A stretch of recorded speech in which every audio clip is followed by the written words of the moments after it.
শুভ দুপুর বন্ধুরা, প্রত্যেক দিনের মতো রান্নাবাড়ির দিকে চলে আসছি। তো দেখো কি রান্না হচ্ছে। এখানে বসেছি বন্ধুরা, আজকে সবজি দিনেই শুধু জিরা আদা পেঁয়াজ বেটে ঝোল মাছের, এরকম মাছের ঝোল।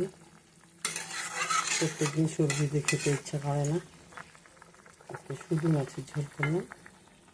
আর এখানে বন্ধুরা ছোটো মাছের চচ্চড়ি, এই দেখো এই যে সব ছোটো মাছের চচ্চড়ি, আলু বেগুন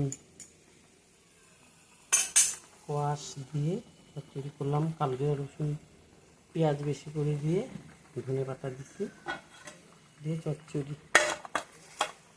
আজকে এই দিয়ে খাওয়া দাওয়া সারবো বন্ধুরা।